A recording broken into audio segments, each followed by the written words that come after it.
Bonjour, je m'appelle Coralie. Je suis ravie de vous accueillir sur cette chaîne. Aujourd'hui, plus que jamais, on parle de sens dans nos vies.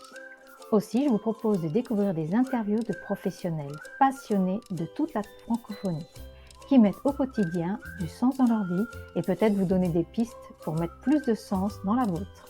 Si vous appréciez cette chaîne, merci de vous abonner et de liker en dessous. Bonne journée et à très bientôt.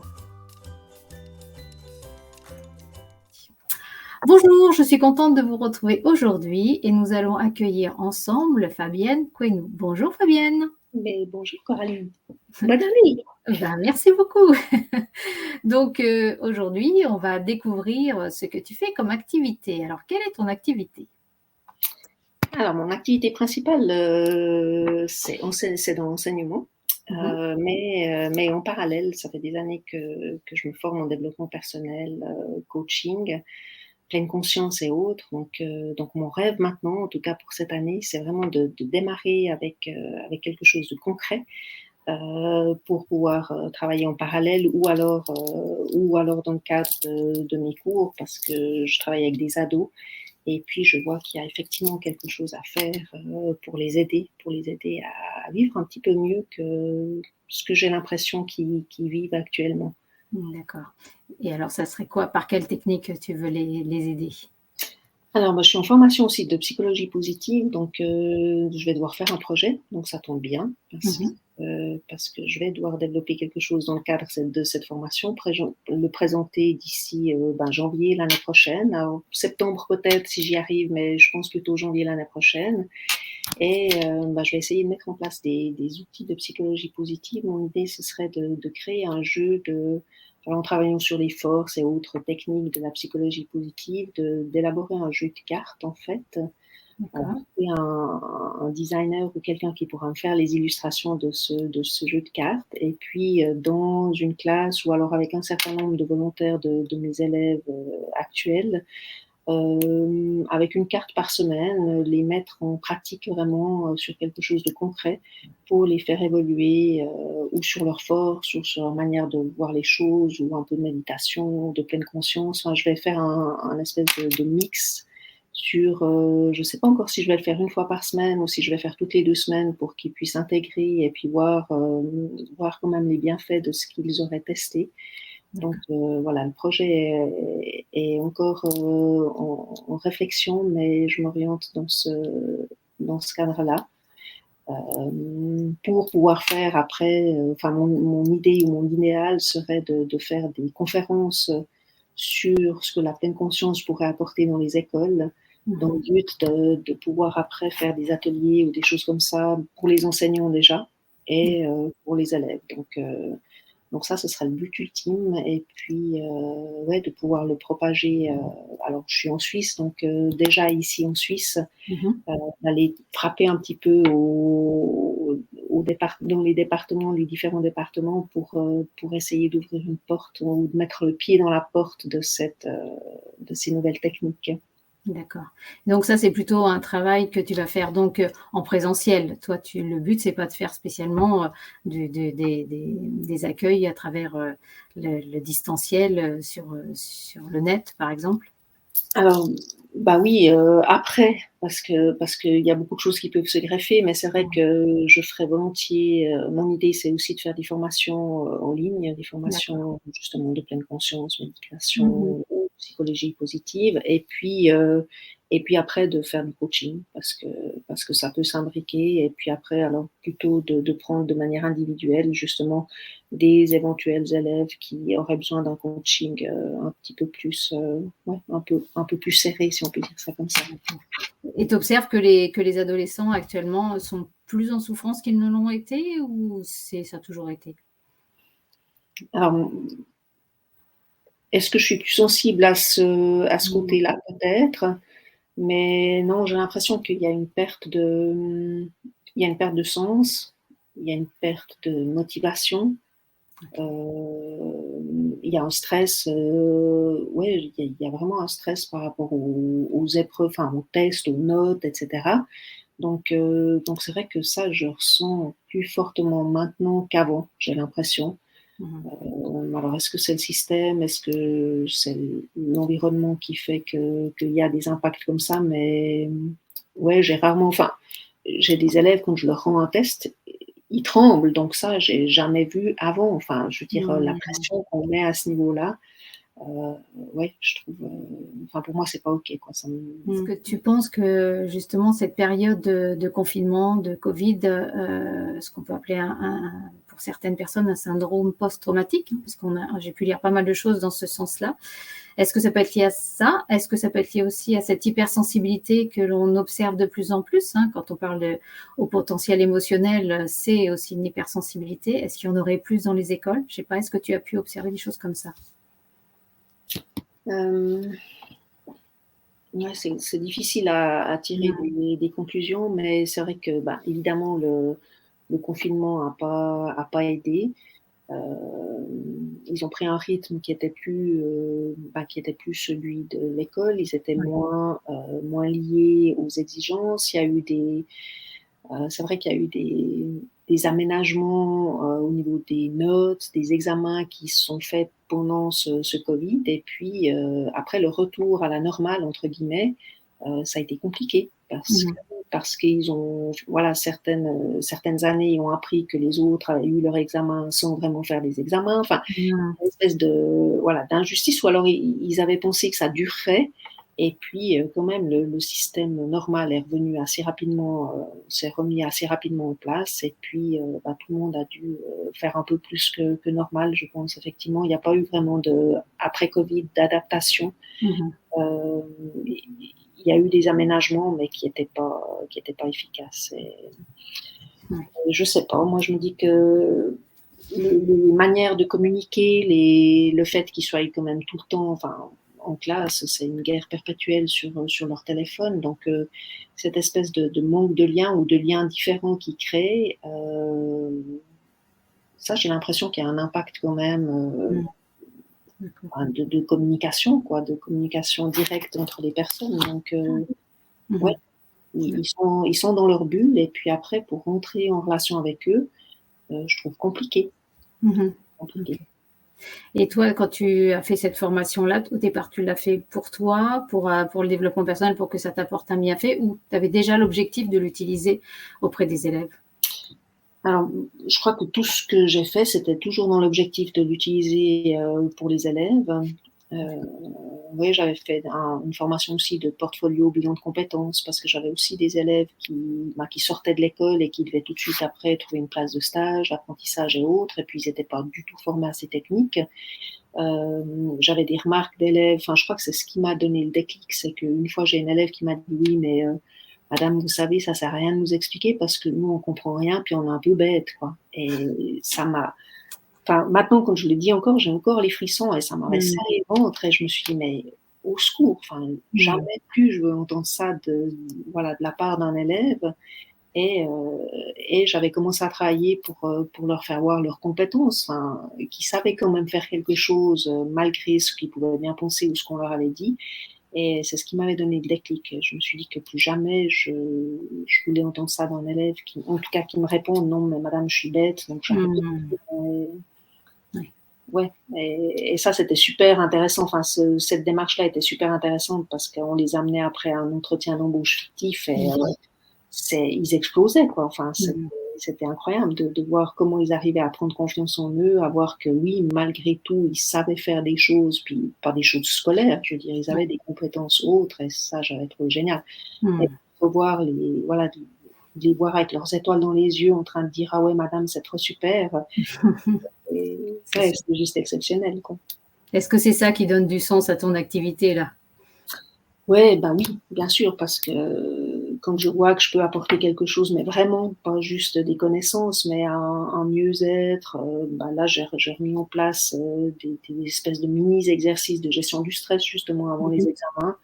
Et puis je l'ai donné à tous les élèves. Et c'est vrai que quand j'en ai un ou deux qui viennent puis qui me disent ah ouais, c'est trop super ce que vous avez fait, puis vraiment je me sens mieux, j'ai fait une présentation, c'était top.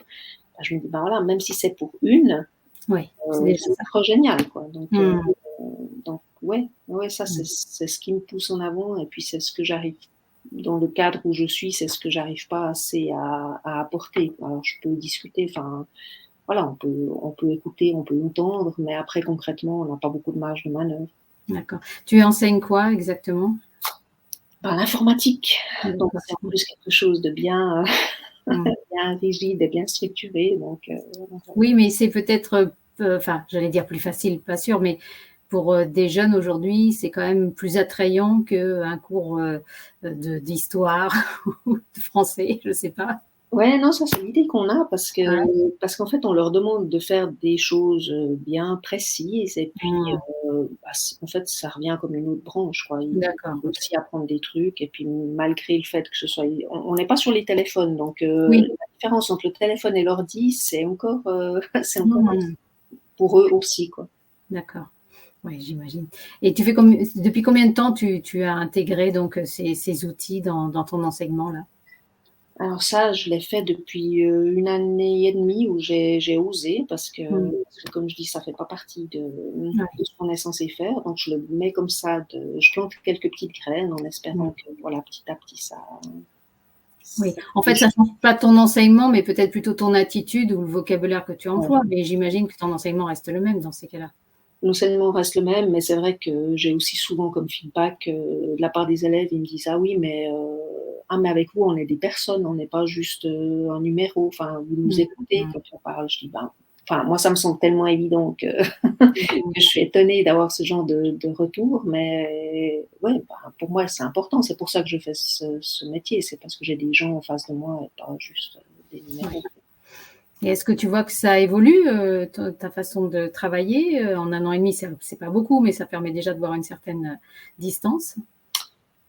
Hem, ouais, en tout cas, ça me conforte dans l'idée que c'est où je veux aller, c'est Mmh. où je veux pouvoir aider et heu et j'ai pas encore pu mesurer les impacts, mais je me réjouis justement de mettre en place ce projet de psychologie positive pour Mmh. avoir un petit groupe, où je vais pouvoir faire vraiment concrètement là des calculs, j'espère et puis, voilà, Mmh. montrer que oui, c'est utile pour pouvoir aller proposer ça plus loin après, quoi. Mmh.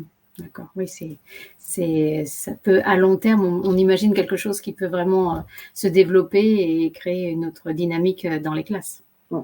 Ah ouais, non, mais ce serait trop génial, mais c'est vrai que je le vois quand même, il y a quand même des choses qui se font, à différents endroits. Mmh Donc mh. c'est en train d'arriver quand même dans l'esprit des gens qu'on peut pas juste donner des connaissances, qu'il faut aussi apprendre, bah, à gérer ses émotions, à gérer la vie, à accepter que ça se passe comme ça, enfin, ouais, gérer les frustrations et autres, entre autres.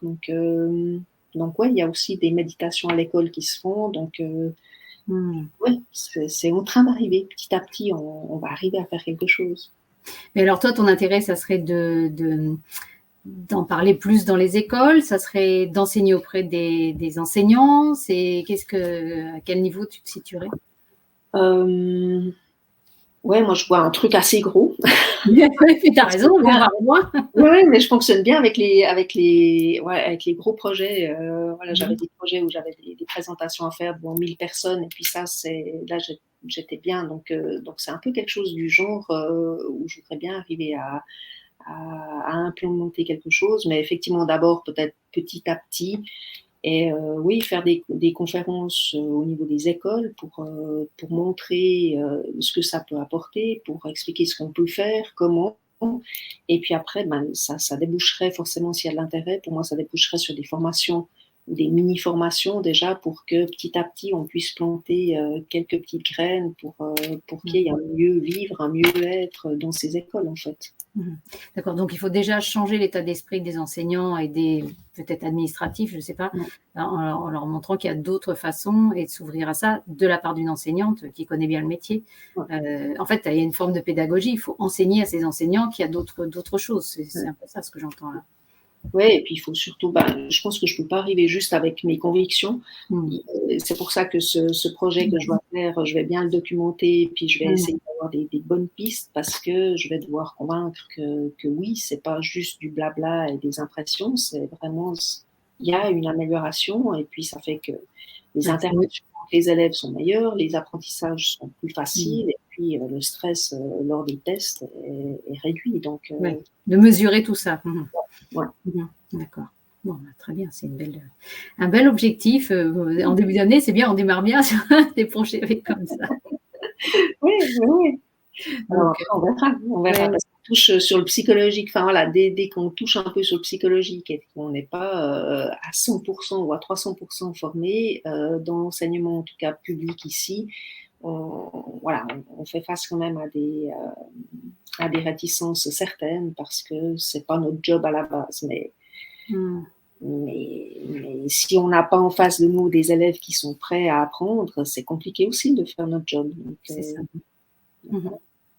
Donc, c'est créer des ouvertures, des directions qui permettent peut-être à certains professeurs que j'ai pu interviewer, qui ont changé complètement de métier, d'être complètement désabusés parce qu'ils n'y arrivaient plus. Et donc, faisant un travail de développement personnel pour eux, ils ont carrément changé en devenant coach en dehors parce qu'ils n'avaient pas envie de se battre, entre guillemets, hein, bien sûr, contre l'enseignement public. Mais je pense que c'est partout, enfin, en tout cas en Europe, en France, tu as l'air de dire en Suisse aussi, il y a peut-être besoin de faire bouger les choses. Et déjà, si les enseignants eux-mêmes bougent et ont ce besoin-là et vont dans cette recherche-là, peut-être que ça fera bouger plus facilement. Parce que nous, ici, on appelle ça le mammouth, tellement c'est lourd et gros à bouger. Hein, donc, je pense qu'effectivement, c'est un peu complexe. Mais plus il y aura des personnes comme toi, mieux ça sera, quoi. oui, oui, mais on va y arriver, petit à petit, on va y arriver. Ça bouge au Canada déjà. Enfin, Mmh. ouais, ouais. Je suis convaincue qu'il y a quelque chose à faire là-dedans, en tout cas. Donc, d'après toi, ça va apporter quoi à la société, ce micro-travail qui va se développer là? Ben, je pense que ça fera des adultes, enfin, si je me réfère de nouveau avec mes ados, puisque c'est le public que je connais, je pense que ça fera des adultes qui sont aussi un peu plus responsables, qui seront capables d'assumer leurs choix. Parce que c'est vrai que c'est aussi quelque chose avec la démotivation et le manque de sens, c'est aussi quelque chose que je remarque, c'est que c'est toujours la faute des autres. Mmh. Donc assumer les conséquences de leur choix, c'est compliqué. Mmh. Donc je pense que ça aide aussi à vivre mieux, de par mon expérience où voilà, on sait qu'on fait un choix, mais après il faut être prêt aussi à vivre avec la conséquence. Et puis c'est plus facile, quoi. Je pense qu'il y aura quand même moins. Ouais, alors si on repart à nouveau dans des grands trucs, les dépressions devraient diminuer parce que les gens ouais, se sentiront mieux. Enfin, il y a vraiment un mieux-être, de plus lutter contre la vie et contre ce qui arrive, mais vraiment voilà, d'aller avec, de surfer sur la vague, Mmh. comme j'aime bien dire. Et puis j'aime bien cette image de, effectivement, ben, il y a des hauts, des bas, mais on n'est pas dessous, quoi. On arrive quand même à faire face et puis à avancer avec certaines techniques qui sont toutes simples en plus, mais qu'on nous a jamais appris à l'école, en tout cas pas moi. Donc, Mmh. Ouais, pas grand monde, je pense. ouais. Mais c'est Et vraiment bête. Je me dis, mais c'est incroyable qu'on nous apprenne justement pas ça à l'école, ou alors dans nos familles, que nos parents nous mettent pas un mindset de ce côté-là, parce que mmh. ce serait tellement plus facile, quoi. Ne serait-ce que la responsabilité, comme tu le disais, je suis responsable de ce que je choisis de faire et je dois en assumer les conséquences. Donc, c'est pas l'autre qui est responsable de mon mal-être. Donc, qui peut paraître déprimant. Et à la fois, tu te dis, ben, si je suis responsable de ce que je fais, ça veut dire que je peux aussi agir sur ma vie.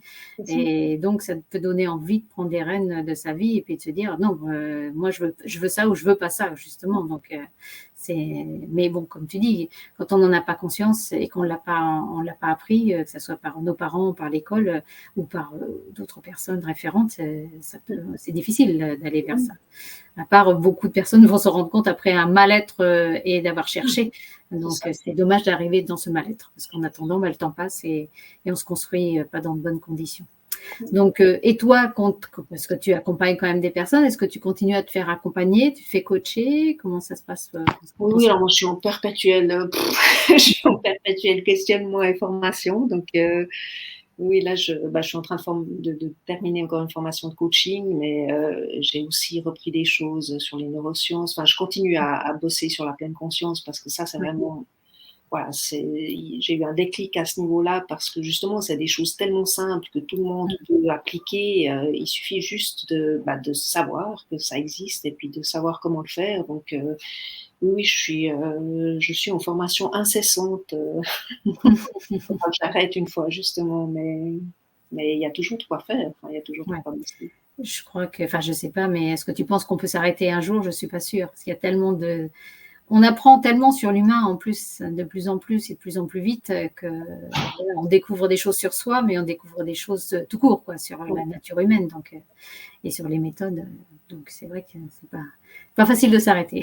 Non, mais je pense qu'à un moment donné, enfin, c'est vrai que voilà, ben, on le voit aussi, mais ça fait aussi partie de l'observation, quand on apprend un petit peu à se connaître et justement à s'observer, de se dire bon, ok, maintenant là, je sature, donc je pose tout, j'arrête un moment, et puis je reprendrai quand j'ai de nouveau l'esprit un petit peu plus disponible pour ingérer quelque chose, parce qu'à force de se poser des questions, c'est vrai que des fois c'est un peu compliqué. Surtout, comme tu dis, quand ça reste là, quoi. Faut que ça descende dans l'expérience, dans le corps physique. Ouais. Si ça reste dans le mental, c'est vrai qu'à un moment ou à un autre, on sature. Donc, faut savoir avoir cette justesse d'arrêter quand il faut. Comment tu te ressources quand tu es un petit peu justement avec la tête bien pleine, que tu te rends compte que tu as besoin de te poser, ou après des semaines de classe un peu intensives? Je coupe les réseaux sociaux. C'est la première action que je fais. Je coupe les Zooms, je coupe les réseaux sociaux, parce qu'effectivement, ça, je me rends compte que je sature à un moment donné, j'en peux plus. Et j'ai de la chance de faire du ski. Donc en hiver, je m'évade et je skie. Et puis en été, je suis bien au bord de l'eau. Donc je sors. En fait, je me mets en mouvement, et puis je vais dans la nature. Même si c'est juste pour marcher ou même rien, enfin, je trouve un endroit où je peux m'asseoir. Et puis bon, j'ai la chance d'avoir le lac juste devant chez moi, donc c'est vrai que je m'assieds où je trouve un endroit, et puis je peux juste rester là à faire le calme, à regarder le paysage que j'ai en face de moi, puis à essayer de vider un petit peu la tête. Oui, on est sur le mouvement, la respiration, et puis dans une forme de méditation aussi, c'est surtout ça qui te ressource. Oui, ou alors si j'ai vraiment besoin d'énergie, c'est vrai que je vais mettre de la musique, et puis là, j'ai une bonne série de playlists qui fait que je me remonte assez rapidement en énergie le matin, si j'ai de la peine à démarrer la journée. C'est aussi une bonne, pour moi, c'est un bon indicateur, et puis un bon outil, je dirais. Avec tous les interviews que je fais, je me rends compte qu'on retrouve régulièrement ce côté, le corps physique, quoi. Vraiment descendre dans le corps physique, surtout quand la tête elle est un peu prise par des questionnements, des doutes ou autres.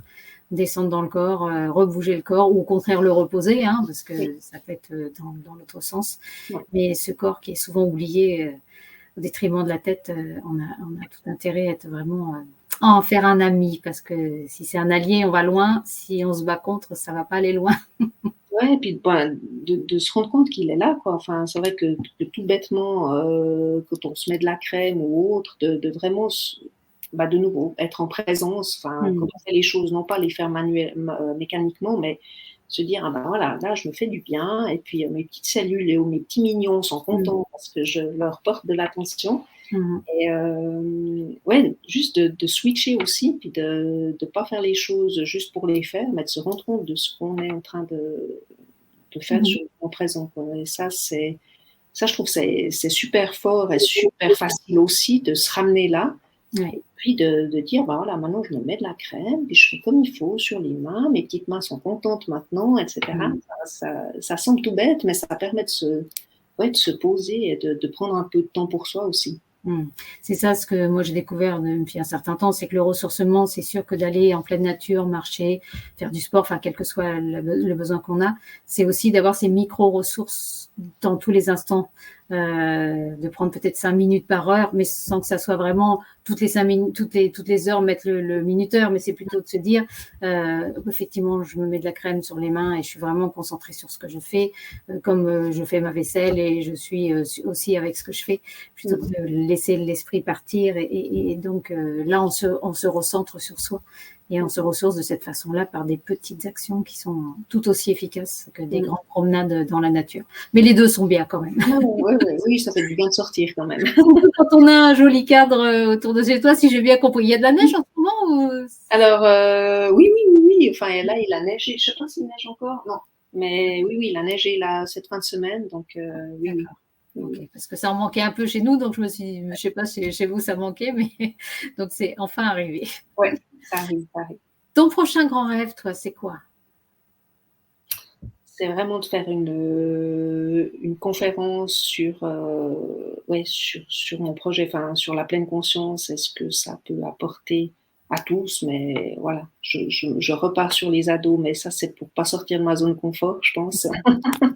Mais ouais, c'est vraiment de pouvoir fixer une date et puis faire une conférence.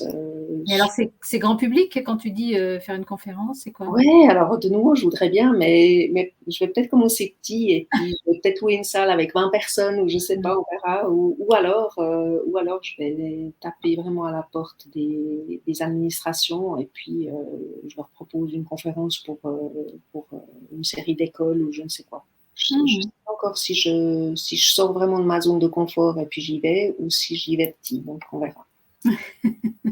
D'accord, on va laisser le temps de mûrir, tout en sachant que quelquefois il faut arriver à se pousser un peu parce qu'effectivement les sorties de zone de confort sont pas simples, quoi. Ouais. Mais si ça t'anime, tu trouveras l'énergie, je n'en doute pas.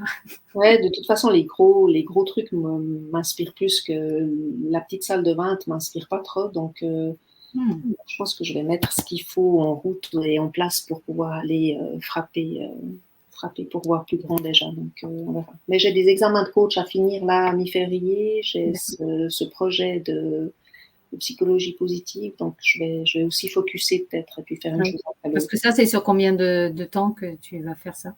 Alors, psychologie positive, voilà, c'est ce que je disais. Si j'arrive, je peux le finaliser d'ici septembre. Mais comme il y a des calculs à faire, enfin voilà, comme je dois quand même observer les éventuels bienfaits, ça me prend du temps, je ne peux pas le faire sur un mois. Donc, mais si j'arrive à le boucler pour septembre, c'est parfait. Sinon, au pire, ce serait janvier l'année prochaine. D'accord. Bon, ça va bien t'occuper, ça, en dehors de la future conférence. Oui. Après, une fois que j'aurai l'outil et puis que j'aurai pu le présenter avec des calculs, je pense que ça devrait se déclencher. D'accord. Bon, très bien, c'est un beau projet. Alors, une question que je pose à toutes les personnes que j'interviewe, c'est concernant ton organisation, puisque voilà, tu es enseignante, tu prends du temps pour toi, tu te formes, tu as sûrement une famille, une maison, tu aimes faire du sport, des activités. Comment est-ce que tu t'organises? Est-ce que tu as des trucs à partager, des choses qui t'ont été efficaces pour toi dans ton organisation? Ouais, la seule chose qui a été efficace, que j'ai oublié ces temps d'ailleurs, c'est de vraiment me dire que, alors ou bien je me faisais une routine matinale parce que ça m'enlevait une bonne partie de la frustration que j'avais de ne pas avoir du temps pour moi. Ces temps, c'est un peu plus compliqué. Voilà, je pense que mon corps a plutôt besoin de se reposer, mais ouais, j'avais mis sur pied et ça me donnait de la vitalité. Comme je disais, ça m'enlevait la frustration et paradoxalement, ça me permettait de dégager aussi du temps. Donc, je pense que le fait d'être plus en vitalité faisait que j'étais plus efficace un peu partout. Et ça me permettait d'avoir aussi, pour partager mes différentes activités ou mon temps entre les différentes activités, j'arrivais sans trop de problèmes à fragmenter et puis à boucler la boucle. Donc,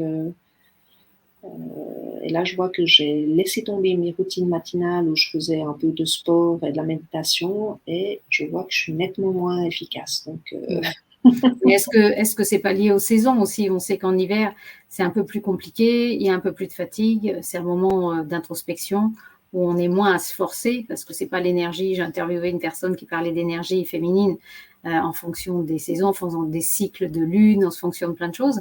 Et est-ce que c'est pas s'écouter aussi que de pas rester sur le même rythme toute l'année? Ouais.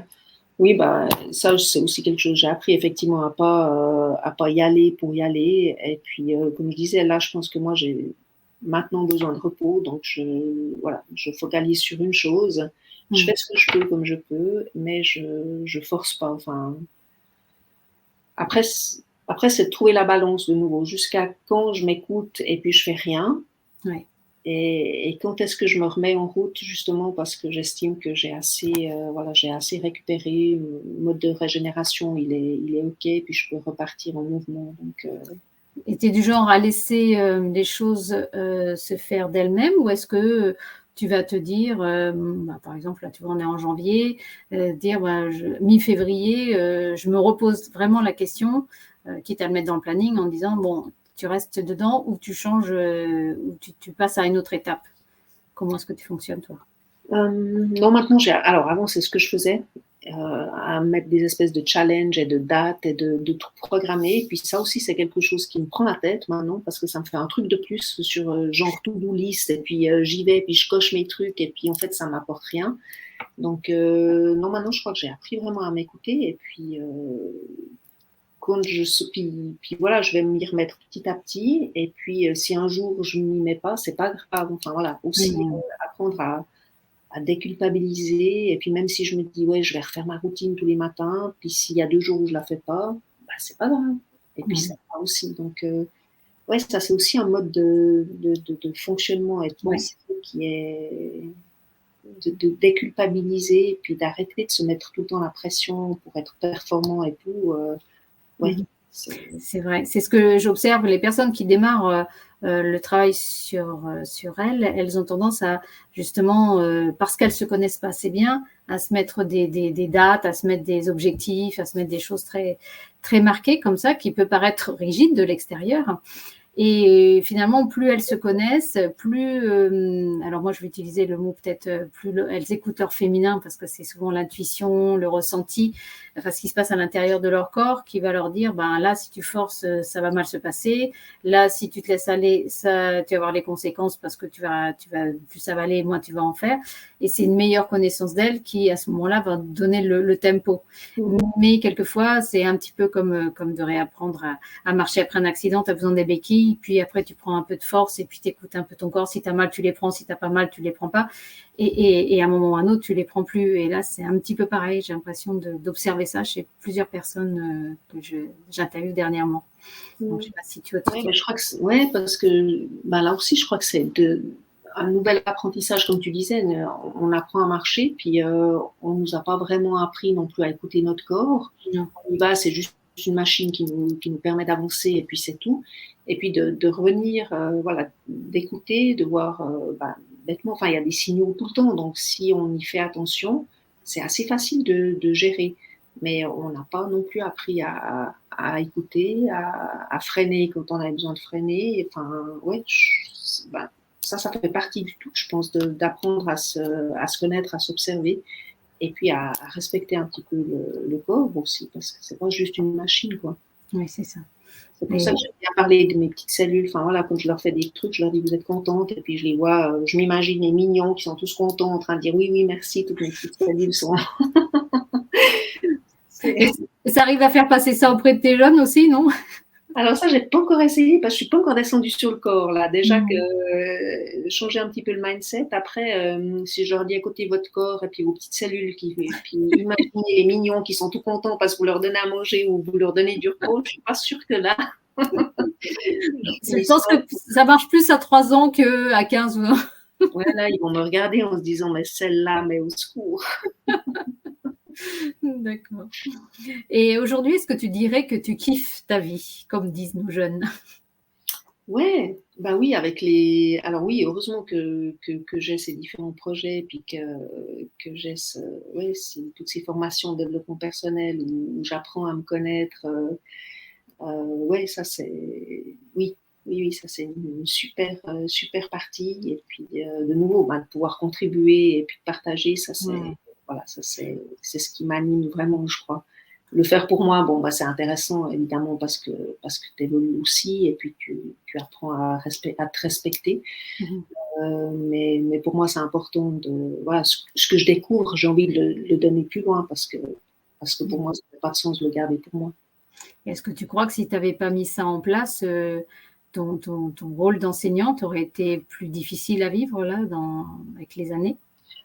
Ah ouais, non, mais là, de toute façon, là, je suis à saturation. Enfin, heureusement que j'ai ces choses à côté parce que de juste partir comme ça le matin pour aller donner mes cours qui sont bien structurés ou pas, pour moi, ça fait plus de sens. Enfin, voilà, autant mes élèves sont en perte de sens, autant moi, là, je sais pas ce que je fais et pourquoi. Enfin, voilà.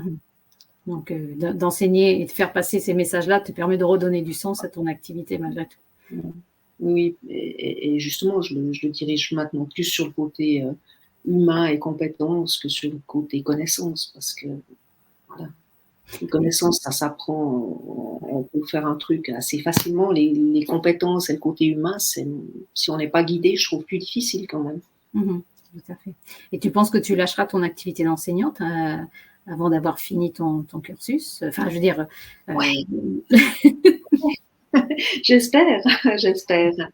Bon, il me reste plus 50 000 ans non plus, mais en tout cas le diminuer. Oui, j'espère pouvoir justement débloquer une partie de mon temps pour pouvoir vraiment me consacrer ou à du coaching ou à des formations ou des choses comme ça. Oui. J'espère pouvoir effectivement arrêter en partie, en tout cas, si ce n'est complètement. D'accord. Ce qui donnerait plus de sens à ta future activité, si j'ai bien compris. Ouais. Oui. Super. Merci beaucoup, Fabienne, pour tout ce que tu nous as partagé. Et puis, on va mettre les liens sous la vidéo pour les gens qui auront envie de te suivre ou les gens qui sont en Belgique ou des enseignants qui ont envie d'en savoir plus, par exemple. Et puis, je te souhaite plein de belles choses pour cette année à venir et une future super grande conférence, alors. Oui, je vais la faire une fois que je l'aurai faite en Suisse, je vais partir à l'étranger. Donc c'est bon. Ouais. Écoute, avec plaisir de t'écouter à l'occasion. Je te remercie beaucoup. Au revoir, Fabienne. Merci à toi. Ciao, ciao.